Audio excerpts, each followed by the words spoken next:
자, 우리가 사는 세상은 지금까지도 살아왔지만은 정말 때때로 잔잔한 호수 갔다가도 순식간에 광풍이 미친 바람이 불어오는 바다와 또 같습니다. 어제까지만 해도 아무런 문제가 없었는데 어느 날 베일이 울리며 전화를 받으면은 여기가 경찰인데요, 여기가 병원인데요, 그런 전화가 들려오면 화들짝 놀랍니다. 또 병원에 건강 검진을 모처럼 했는데 결과가 이렇습니다. 그러면 또 두려워지기 시작하고 단 한 번의 사업상의 어려움으로 인해서 인생 전체가 흔들리는 위기를 겪곤 합니다. 자, 오늘 말씀에 나오는 유대 왕국의 네 번째 왕 여호사밧과 백성들이 바로 그런 절망의 한복판에 섰습니다. 이때는 역사적으로 주전 예수님 오시기 전 9세기 중반입니다. 이 여호사밧은 성경에서도 다윗 이대로 아주 신실한 왕으로 이름난 사람입니다. 그는 전국의 레위 사람들을 보내서 하나님의 말씀을 가르치고 또 사법 제도를 공유롭게 운영했던 훌륭한 왕입니다. 그러나 그렇게 하나님과 동행하고 하나님을 경외했던 영적으로 훌륭한 사람에게도 그의 삶과 국가의 존립을 뿌리째 뒤흔드는 위기가 찾아올 수 있다라는 겁니다. 자, 오늘 말씀 보면 어느 날 아침 여호사밧에게 모압과 암몬과 1절에 보면은 연합군이 침략해서 벌써 엔게디에 이르렀다, 그런 절박한 보고가 들어왔습니다. 엔게디는 사해 서쪽 해안에 있는 오아시스 지역인데 예루살렘에서 불과 40km 정도 떨어져 있어서 군인들의 행군 속도로 오면은 하루 이틀이면은 올 수 있는 그런 곳입니다. 자, 이 3개국 1절에서 4절까지 보면은 3개국이 세력을 합쳐서 침공했기 때문에 유다의 군사력으로는 도저히 상대할 수 없었습니다.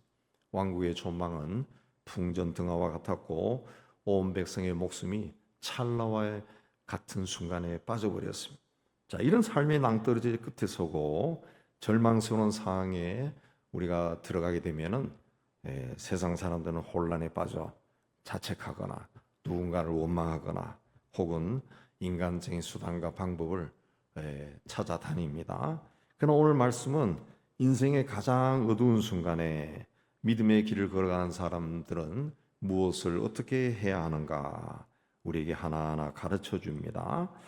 자, 이런 위기 소식을 들었던 여호사밧 왕이 첫 번째 보인 반응은 주변의 강대국들과 동맹을 맺기 위해 사신을 파견하거나 혹은 군대를 모으고 전략 회의를 하거나 그렇게 하지 않았습니다. 그는 제일 먼저 3절을 보면은 하나님께 낯을 향하여 간구하고 온 백성에게 금식하라고 공포했습니다. 그리고 성전 뜰 앞에 서서 백성들 가운데 서서 기도하기 시작합니다.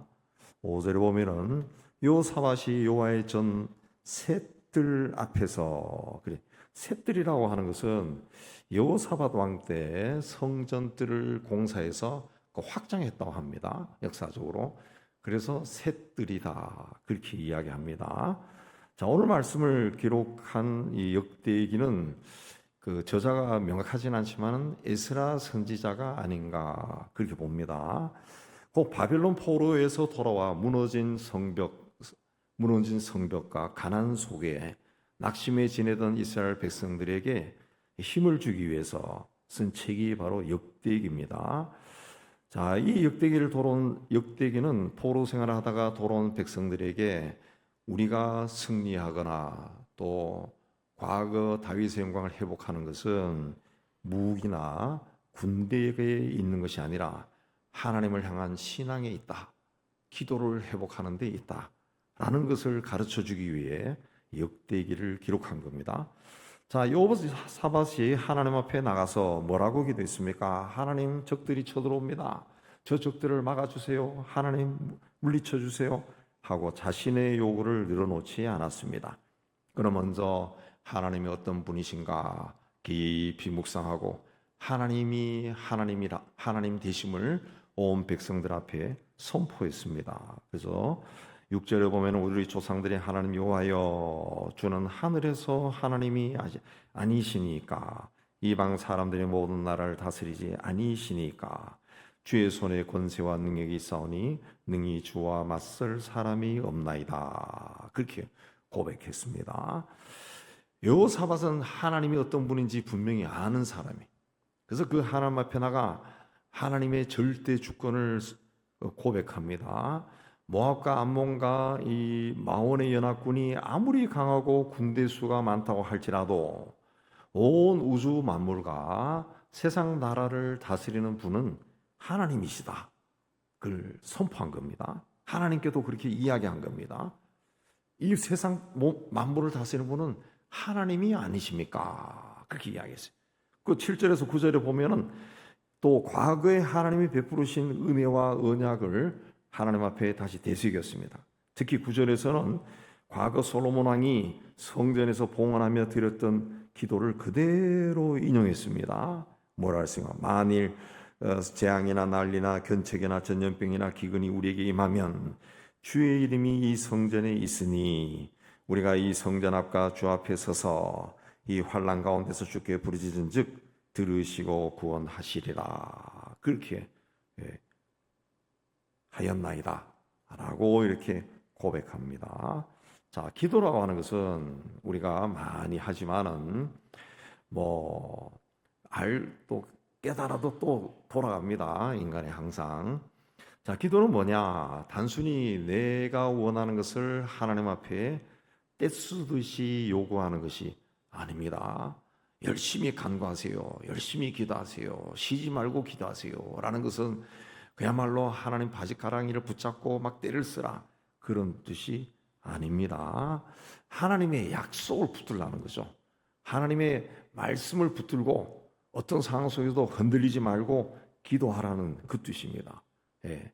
여러분이 환경에 힘들고 어려운 환경에 막 처했을 때 그 환경을 바라보지 말고 하나님의 말씀을 붙들고 쉬지 말고 열심히 기도하세요. 그런 뜻입니다. 여기서는 하나님의 성품을 기억한 겁니다. 하나님이 어떤 분인가 그걸 기억한. 하나님은 온 우주 만물을 창조하신 분이 아닙니까? 세상 모든 나라와 왕국을 다스리는 분이 아닙니까? 그걸 하나님이 약속이에요. 약속, 말씀. 그러므로 그 하나님이 우리를 돌아봐 주세요. 그렇게 기도한 겁니다.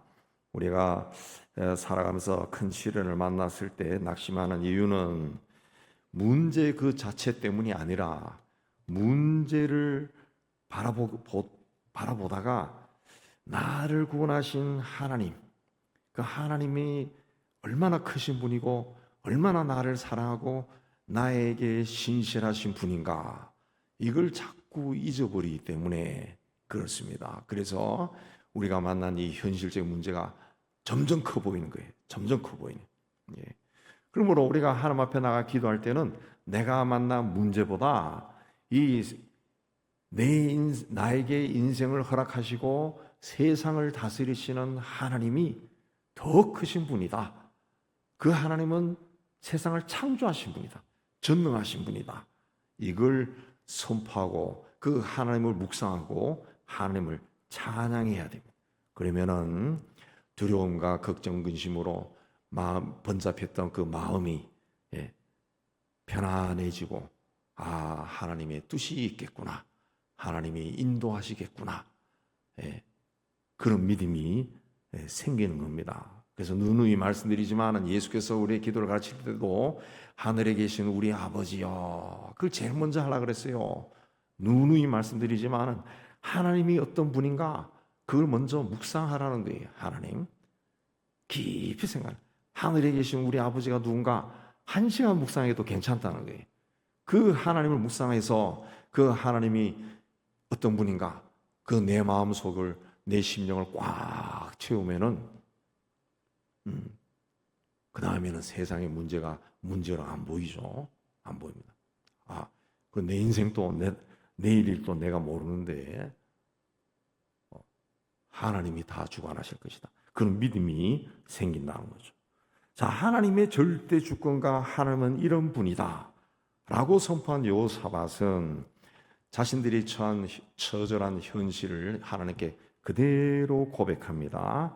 10절 11절에 보면은 과거 조상들이 출애굽할 때 이스라엘 백성들이 모압과 암몬과 세일산 사람들을 피해서 돌아왔던 것을 언급합니다. 그런데 그들이 은혜를 악으로 자신들이 갚는다고 그렇게 고백한 겁니다. 그래서 하나님이 우리에게 기업으로 주신 땅에서 우리를 쫓아내려고 합니다. 그랬습니다.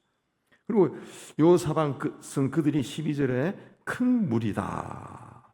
우리를 치러오는 이 큰 무리를 그랬습니다.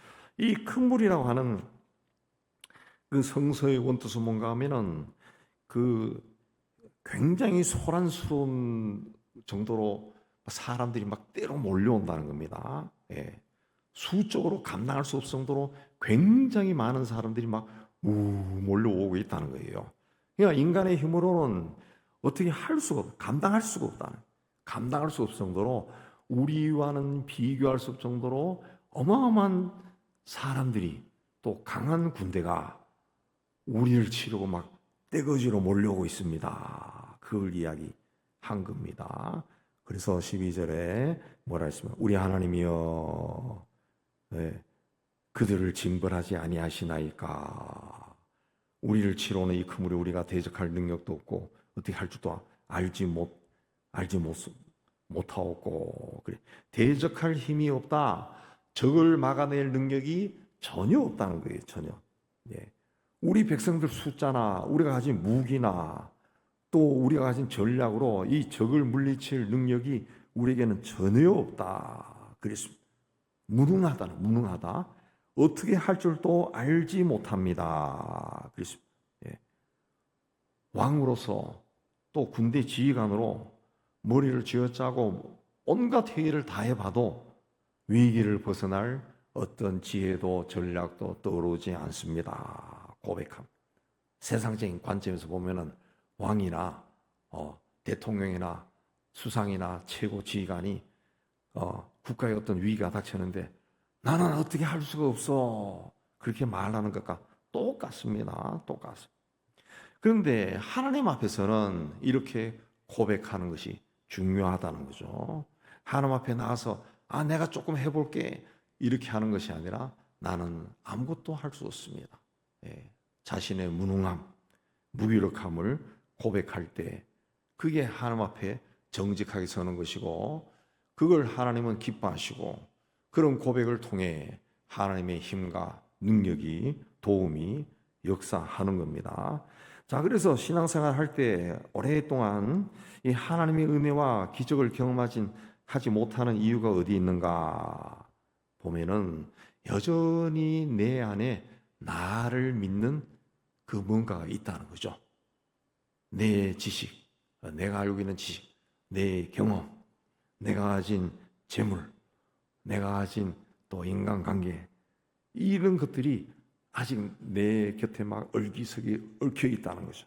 그래서 무슨 일이 났을 때 내가 해보지 이 마음이 먼저 앞선다는 거죠. 그래서 내가 하려고 막 발버둥을 친다는 거죠. 그러니까 그런 마음 틈으로는 하나님의 능력의 역사할 수가 없어요.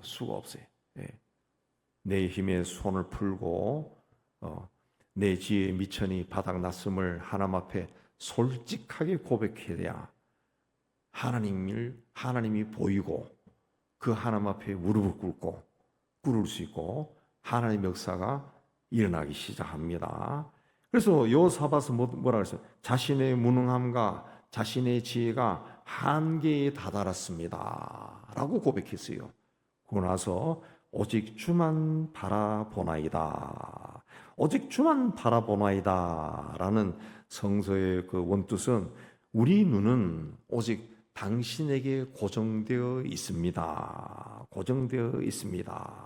그렇습니다. 내 눈은 당신만 바라봅니다. 그렇습니다. 여러분도 혹시 보셨는지 모르겠지만 인터넷에 저도 우연히 볼 때마다 눈물이 좀 나는 건데 태어나면서부터 이 앞을 볼 수 없는 애기들이 있더라고. 여러 가지 그 병으로 인해 가지고 그 애기들을 이제 수술을 해가지고 애가 금방은 안 되잖아요. 통통하게 살찌고 좀 몇 개월 지났을 때 애 수술해서 애 눈이 처음 뜨는 거예요. 예, 눈 가렸던 안대를 푸고 이제 애가 자기 엄마를 이제 처음 보는 겁니다. 처음 보는 겁니다. 그러면 그 애기의 눈은 어디 있습니까? 자기 바로 앞에 엄마가 보고 있어. 엄마가 보고 있어. 엄마의 눈도 애기인데 고정되어 있고, 애기의 눈이 엄마인데 고정되어 있고. 그럼 한참 보다가 이제 엄마가 애기 이름을 자꾸 부르죠. 누구야, 누구야, 보여, 보여. 그런다고. 그럼 애기가 가만히 있다가 갑자기 뭔가 보이니까 어리둥절하다가 그 입이 갑자기 막 미소가 확 도는 거예요. 미소가 확 돌면서 애가 막 웃습니다. 막 웃습니다. 엄마가 이제 껴안고 이제 눈물을 흘리고 그런 장면을 제가 본 적이 있는데, 이 고정시킨다라고 하는 것이 바로 그겁니다. 내 눈은 다른 것 안 보고 주님의 눈에 막 고정이 돼 찰떡처럼 딱 붙어 있습니다. 그 뜻입니다. 자, 아래를 바라보니까 자신의 무능함과 무기력함과 초라함이 보입니다. 앞을 바라보면은 엥게들을 넘어서 막 말 타고 막 달려오는 적군의 기병대가 막 보입니다. 또 막 우왕좌왕하고 하는 이제 피난 가고 막 우왕좌왕하는 백성들도 그 소란스러움 막 보입니다. 좌우를 돌아봐도 자신들을 도와줄 어떤 나라나 민족이 찾을 수가 없어요. 모든 것이 완벽하게 차단되어 버렸어요. 그때 요사밧이 땅을 향하던 눈, 적을 바라보던 눈, 주변에서 자신을 도와줄 사람을 찾던 그 눈, 그걸 거둬서 하나님만 바라봤다. 하나님께 다 고정시켰다. 하나님께 오직 주만 바라봅니다. 이거는 그냥 뭐 볼 데가 없어가지고 그냥 자포자기하고, 아이고 이 판에 뭘 바라봅니까 내가, 하나님밖에 없지, 이런 마음이 아니라 절대적으로 주님을 신뢰하고 주님만 바라봅니다. 거룩한 집념, 전인적인 신뢰, 절대적인 믿음을 고백한 겁니다.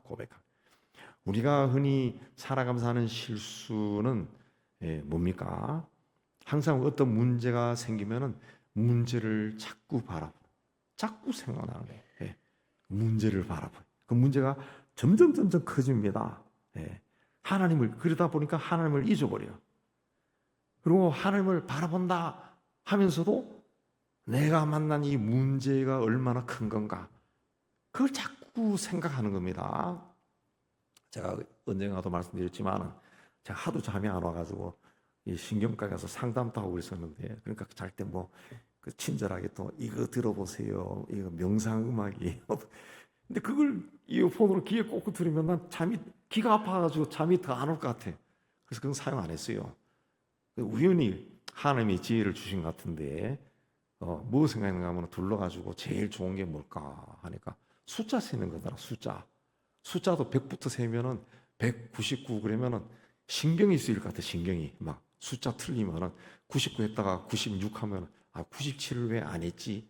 그럼 또 신경 쓰일 것 같아. 그래서 10부터 시작했어요. 10부터 9876543221 9876543221 그걸 계속 했다. 그러다 보니까 잠이 오더라고. 몇 번 했는지 모르겠는데 어쨌든 새벽에 일나요. 그전에는 어떻게 했느냐, 항상 이제 다 정리하고 기도하고 딱 두르면은 딱 두르고 이제 자자, 지금 자야 된다, 그래야 4시에 일난다 하고 딱 자면은 5만 가지 생각이 막 다 나는 거예요. 아까까지도 저녁 무렵에도 생각 안 했는 것이 막 생각나는 거예요. 과거의 어떤 것도 생각나는 거예요. 막 기분이 좋았다가 나빠졌다가 막 그런 거예요. 그러다가 막 1시간, 2시간 가는 거예요. 그러니까 문제가 자꾸 생각이 난다는 거예요. 생각이. 그래서 하나님을 잊어버린다. 그 시선이 흩어지면은 걱정이 다시 찾아오고 두려운 마음이 생기는 거예요. 베드로가 유명한 이야기 있잖아요. 베드로가 저 밤에 한밤중에 바다 위를 걸어오시는 주님을 바라고 주님이여 나로 하여금 바다 위로 걸어오게 하세요 해서 와. 그러니까 베드로가 걸어갔잖아요. 주님을 바라보고 딱 걸어갔다. 파도 치는 바다 위로 팍 걸어갔는데 막상 걸어가다가 보니까 내가 바다 위를 걷고 있네? 그 생각이 딱 드는 순간에 바다를 보니까 파도가 막 치고 이게 바다야. 그러니까 빠져버렸다. 빠져버렸지 않습니까? 예. 쳐들어오는 적의 거대한 무리를 바라보면은 두려워서 심장이 터져버릴 것 같아요. 그러나 시선을 바꿔서 온 우주를 손바닥에 놓고 또 온 세상을 창대하기도 하고 망하기도 하시는 하나님을 바라보면은 나를 삼키듯이 다가오는 그 문제, 사건, 일들의 크기가 먼지처럼 작아 보이기 시작. 아무것도 아니구나. 그리고 뭔가 하다가 다치면은 하나님이 다 드셨는데 내가 어찌 할 수 있느냐. 하나님이 다 드셨. 하나님이 여기서 스톱하라고 하는구나. 그러면은 또 걱정이 없어져요. 걱정이 없어져. 그럼 하나님이 다른 문을 여는 것을 기대함으로 바라볼 수가 있는 거죠. 그러니까 믿음이란 것은 시선의 싸움입니다. 싸움이에요. 마귀는 끊임없이 우리의 시선을 우리가 만난 그 문제의 거대함, 또 내가 할 수 있는 능력이 너무 없다. 내가 가지고 있는 것이 너무 부족하고 연약하고 초라하다. 그걸 자꾸 보게 합니다. 또 내 몸의 질병, 그걸 자꾸 보게 하는 거예요. 자꾸 보게. 그러면은 자꾸 움츠러들어요. 자꾸 움츠러들어. 오늘 신문인가 보니까 중국에 있는 어떤 40세 된 남자가 기네스북에 올랐다는데 어떻게 올랐나 하니까 그 사업이 실패하고 이혼을 했어.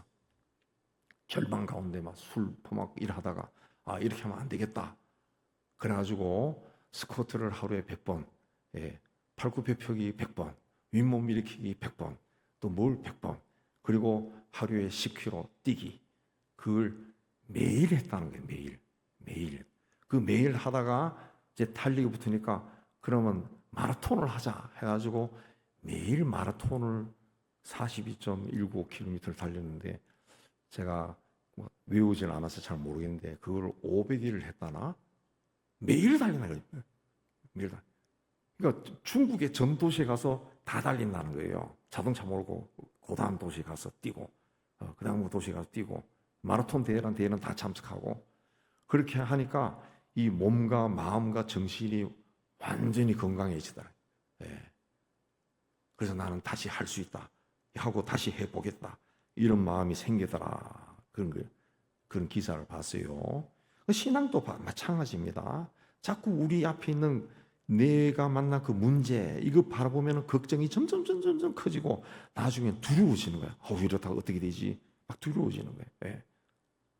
그럴 필요가 뭐 있어요? 우리가 아무리 고민한다 해서 키가 자랄 수 있고 또 줄어들 수 있고 그 되는 게 아니죠. 신앙이라는 것은 세상을 향하던 눈을 걷어서 하나님을 바라보는 겁니다. 하나님, 나는 아무것도 할 수 없습니다. 나는 부족하고 연약합니다. 그러나 하나님은 다 하실 수 있습니다. 하나님은 전능하신 분, 전지하신 분, 내 모든 사정을 하나님은 다 아십니다. 라고 이렇게 이 시선을 바꿔버리면은 우리 삶에 드리워졌던 절망의 어둠, 절망의 그림자가 다 물러가고 하늘로부터 신령한 빛이 비춰지기 시작하는 것. 그리고 감사할 수 있는 거예요. 그리고 13절에 보면 유다 모든 사람들이 아내와 어린이와 더불어 여호와 앞에 섰다. 전쟁이 터졌어요.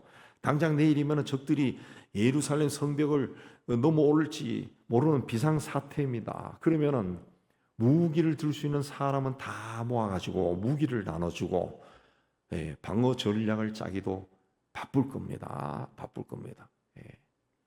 그리고 어린아이들과 여인들과 노인들은 먼저 깊은 굴이나 안전한 곳으로 피난 가게 했을 거예요. 그러나 남유다 백성들은 남자들뿐만 아니라 아내와 가난아기를 품에 안은 어머니와 아무것도 모르는 어린아이들까지 성전들에 다 모여서 함께 여호와 앞에 섰다 그랬습니다. 왜 아이들까지 다 데리고 성전에 나왔을까요? 이스라엘의 생존은 몇몇 탁월한 정치가나 군인들의 손에 달린 것이 아니라 오직 여호와 하나님의 손에 달려 있다라고 온 백성이 함께 고백하는 겁니다. 그래서 그들은 남녀노소를 막론하고 하나님 없이는 한순간도 우리는 존재할 수 없는 하나님의 백성입니다 라는 것을 하나님 앞에 보여준 겁니다. 보여준 겁니다. 그러니까 위기 속에서 이 백성들이 택한 교육이라는 거죠. 교육이기도 했다는 거죠. 부모들은 자녀들에게 위기가 찾아왔을 때 세상의 처세술이나 인간의 수단 방법을 가르치지 않았던 겁니다. 그들은 인생의 가장 깊은 밤을 맞이했을 때 왕의 명령에 따라서 아이들의 손을 잡고 온 가족이 다 하나님 앞에 섰습니다. 거기서 아이들은 부모가 엎드려서 울면서 기도하는 모습을 봤을 겁니다. 그리고 오직 하나님을 의지하며 서 있는 모습을 봤을 거예요. 유대인들의 신앙은 그 신앙들이 계속 이어지면서 그 한 해도 아니고 거의 그 나라가 망할 때부터 하면은 거의 2500년, 3000년 동안 내려오는 신앙 아닙니까? 그런 민족이 없어요. 자기 그 조상들이 쓰던 언어를 그 3000몇 년 동안 계속 사용하는 그 민족이 없다고 해요. 그래서 그 유명한 그 왜 우간다의 엔기디 공항에 이스라엘 여객기 납치했을 때 그 유명한 모세다얀 장군이 지금 이스라엘의 수상 네타냐후 형이 그 특공 대장으로 그때 전사했다더라. 딱 한 명 죽었는데 그 형이 죽었대요. 형이 납치했을 때 그 얼마나 신속하겠는가 하면은 제가 몇 번 이야기 드렸죠. 비행기 군 수송기가 그 비행장에서 착륙을 하면서 속도를 줄이면서 착륙을 하면서 꽁무니가 열리면서 그대로 찌차가 나와가지고 달리면서 공항 대합실 쪽으로 달려가면서 그 순식간에 그냥 비행기가 내리면서 뒤로는 찝차가 달려 나오면서 그 찝차가 딱 가고 공항 문을 열고 들어가자마자 엎드려 그랬다는 거예요. 엎드려 히브리 말로. 그러면서 서 있는 엎드려 그러니까 히브리 사람들은 이스라엘 사람들은 다 엎드릴 거 아니에요. 그리고 총을 난사해가지고 그 게릴라들 다 납치범들 다 죽이고 다 사러 다 데려가다 순식간에 돌아가지고 다시 다 태우고 날라버렸다는 거죠. 그 유명한 사건이 영화로도 만들어져 있어요. 그때 저게 총에 맞은 사람이 지금 네타냐후 수상의 형, 그때 소령이었다든가 그 형이 죽었다 그러죠. 그걸 이제 보여주는 겁니다. 그게 계속 나오네요. 그리고 초막지라는 것이 그 아니에요. 광야 생활을 기억하고 이제 하나님 앞에서 초막에서 지내는 거. 그걸 지금도 하고 있다. 초막절 일주일 동안 광야에 나가서 아니면은 도시에 사는 사람은 자기 이 집들에서 천막을 쳐놓고 일주일을 지난다는 거죠. 그걸 3000년 동안 하고 있다는 거지. 3000년. 그러니까 그 신앙이 어떠하겠어요? 지금은 세계적 문제도 많이 일으키지만은 어쨌든 그들의 신앙은 그렇게 부모가 자식들에게 보여준 겁니다. 가르쳐 준 거예요. 자, 이때는 뭡니까? 하나님의 응답이 내리기 전입니다. 선지자의 메시지가 선포되기 전입니다. 그럼에도 백성들이 하나님 앞에 서서 하나님이 구원해 주기를 기다렸다는 거죠.